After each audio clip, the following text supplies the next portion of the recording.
El Hijo del Hombre va a ser entregado para que se burlen de él, lo azoten y lo crucifiquen, y al tercer día resucitará.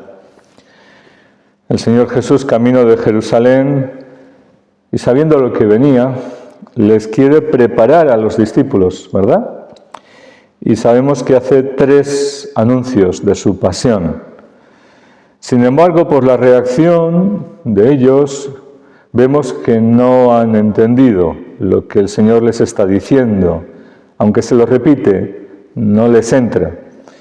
Y esto pasa frecuentemente cuando los hombres tenemos una idea preconcebida de algo, de una situación, de cómo va a ser algo. Y nos están advirtiendo la realidad, nos están explicando las cosas, pero no nos entra, porque no tenemos oídos para escuchar esa verdad que nos están comunicando.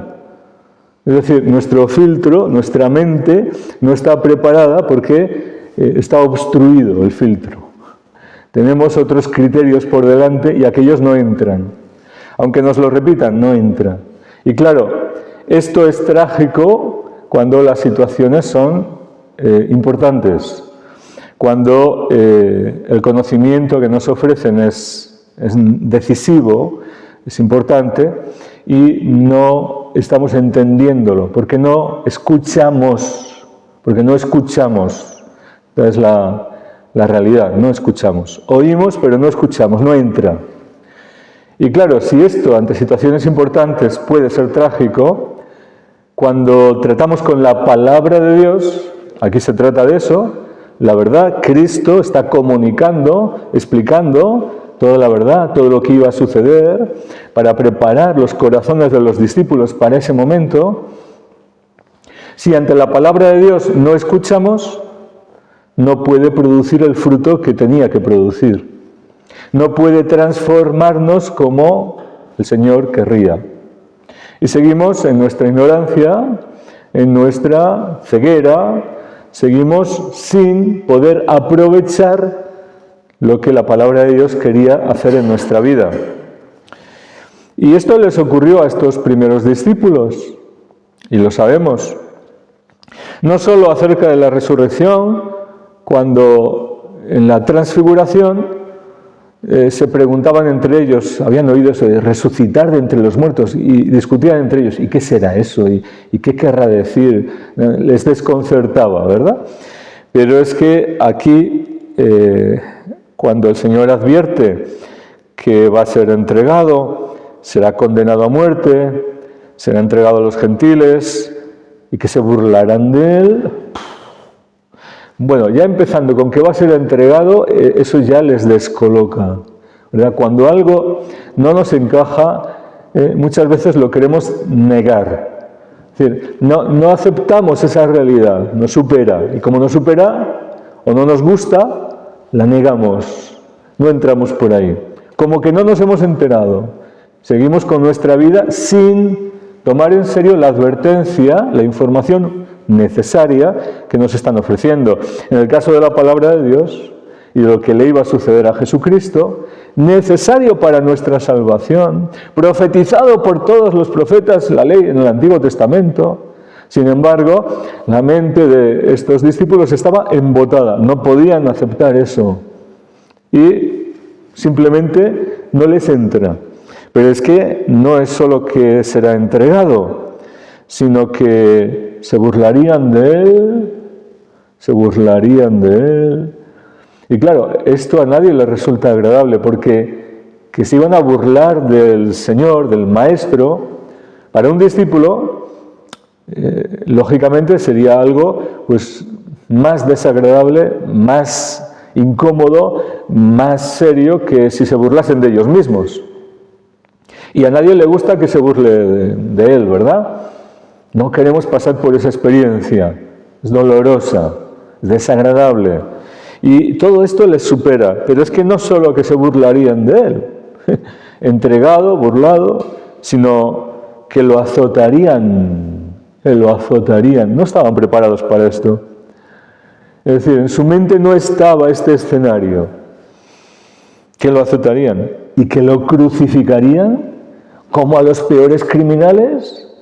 Es decir, que sería torturado hasta la muerte más vil, más cruel, más ignominiosa. Ciertamente no les entra. Y como no les entra, y a pesar de que el Señor se lo repite, ellos siguen manifestando lo que tienen dentro. ¿Y qué tienen dentro? Pues, Señor, nos podemos sentar, uno a tu derecha y el otro a tu izquierda en tu reino. Ocupar puestos, ocupar lugares, estar cerca de ti siempre, estar contigo cuando esté todo bien. Cuando esté todo bien. Pero atravesar ese momento difícil, prepararnos para eso, no preguntan acerca de eso. ¿Y cómo será? ¿Y por qué será, Señor? ¿Y qué podemos hacer? ¿Y a nosotros qué nos va a tocar? Y no preguntan acerca de esa realidad. Y es que el hombre naturalmente huye del dolor, huye del sufrimiento, lo rehuye. Pero claro, cuando el Señor Jesús está diciendo que Él iba a padecer todo esto, Él, el inocente, el justo, el Maestro, el Señor, ¿será que es importante? ¿Será que a través de ese sufrimiento algo importante iba a ocurrir? ¿Será que eso iba a traer una esperanza, una salvación a la humanidad? ¿Será que eso tenía sentido? Porque no puede ser que Dios haga cosas sin sentido. Porque Dios es Dios de bien, de orden, Dios de poder. Entonces, si Él se somete voluntariamente, lo está avisando, va a pasar esto y voy allí a Jerusalén, se somete voluntariamente a esto, es que ahí había algo tan importante que necesitaban entender, que necesitaban comprender para vivirlo adecuadamente. Pero es más, como discípulos de Cristo, se podrían preguntar, ¿y entonces nosotros cómo tenemos que seguirte? ¿Imitándote en algo esto que va a pasar contigo? ¿O nuestro seguimiento tuyo es lo que hay en nuestra cabeza, que puede ser otra cosa? Porque esto nos pasa, repito, con la palabra de Dios. Nos da tanta revelación, tanto conocimiento, pero a veces nos quedamos con lo que nos interesa, nos quedamos con lo que nos gusta, nos quedamos con lo bonito, con lo que nos apetece y perdemos todo, porque si desechamos parte perdemos todo.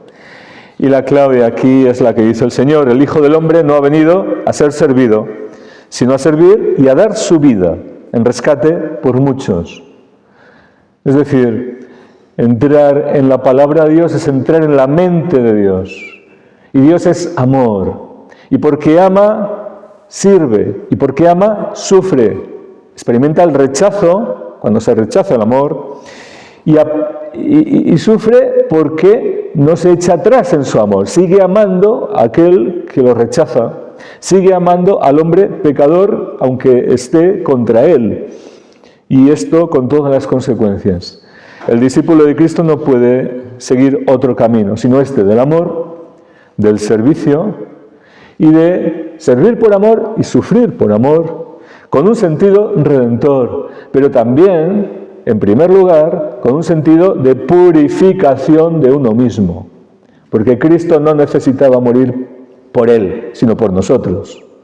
Ahora, nosotros sí necesitamos morir a nosotros mismos, negarnos a nosotros mismos, para que nuestro corazón cambie y nuestra mente se desembote y podamos entender, conocer la verdad y ser discípulos de nuestro Maestro y vivir en la verdad y obedecer la verdad con docilidad, entendiendo la verdad que nos puede salvar, entendiendo la mente del Señor, entendiendo sus planes, colaborando mejor con Él y viviendo por eso en su voluntad, en el amor, el camino de la vida, que atraviesa la cruz, pero que es un camino de gloria, de bien, de bendición.